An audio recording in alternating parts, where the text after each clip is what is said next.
जय हिंद बच्चों, welcome in Hindi class and I am your Hindi teacher. बच्चों, आज हम सब हिंदी नवनीत में एक नया अध्याय पढ़ेंगे। तो चलिए ओपन करिए पेज नंबर 30। पाठ का नाम है मूर्ख विद्वान। बच्चों, प्रस्तुत पाठ में 4 मित्रों की कहानी का चित्रकथा के रूप में वर्णन किया गया है। चित्रकथा का मतलब बच्चों यानी कि जैसे भी आपको यहाँ चित्र दिखाया जा रहा है ना, तो 4 मित्र दिखाई दे रहे हैं। तो चारों में ये मित्र, पहला मित्र क्या बोलता है, दूसरा मित्र क्या बोलता है, ये सारा यहाँ छोटे छोटे कोटेशन में लिखा है। तो ये चित्रकथा के रूप में यह पाठ आपके सामने प्रस्तुत किया जा रहा है। इस पाठ का सार यह है कि किसी भी शक्ति का बुद्धिमत्तापूर्वक प्रयोग करना आवश्यक है, अन्यथा वह शक्ति हमारा ही विनाश कर सकती है। तो बच्चों चलिए शुरू करते हैं। मूर्ख विद्वान। मूर्ख विद्वान का अर्थ समझ में आया? विद्वान और मूर्ख ये दोनों क्या है, एक दूसरे के तो विलोम है, अपोजिट है ना।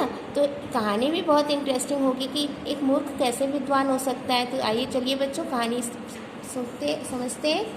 एक नगर में 4 मित्र रहते थे। वे चारों एक साथ विद्या ग्रहण करते थे।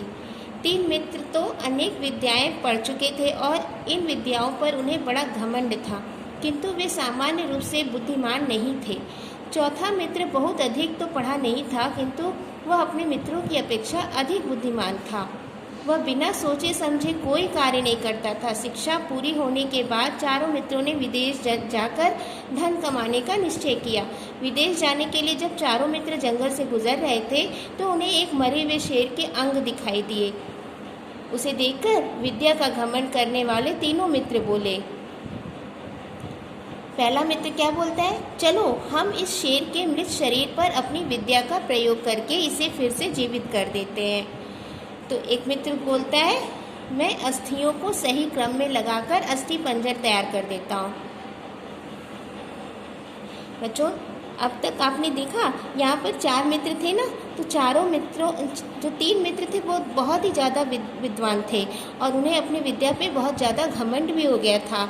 तो उसी घमंड के कारण वे उसका गलत इस्तेमाल करते हैं, विद्या का अपने गलत इस्तेमाल करते हैं।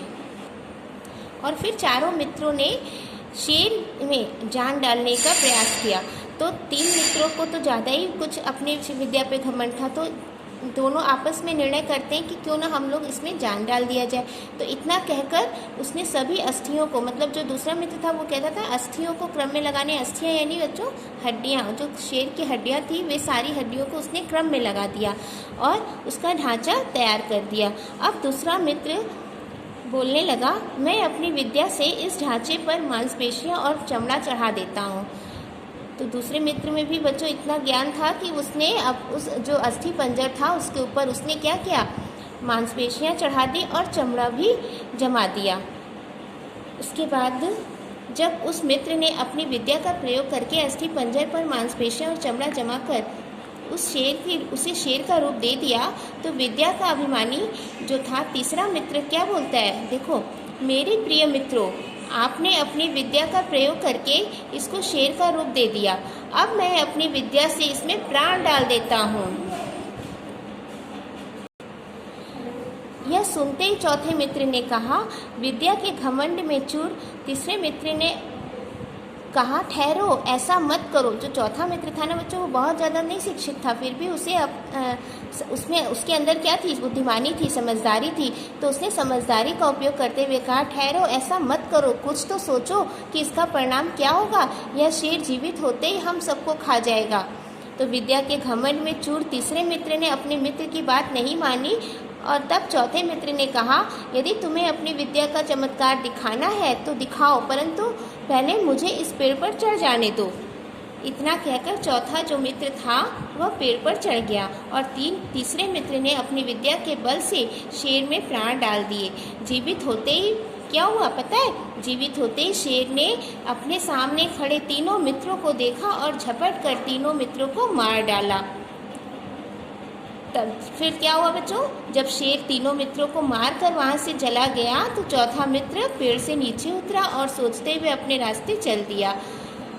केवल विद्या में कुशल होना पर्याप्त नहीं है, अच्छे बुरे का ज्ञान होना भी आवश्यक है। तो इस कहानी से हमें यह शिक्षा मिलती है कि कभी भी अपनी विद्या पे घमंड नहीं करना चाहिए और न ही उस विद्या का गलत प्रयोग करना चाहिए।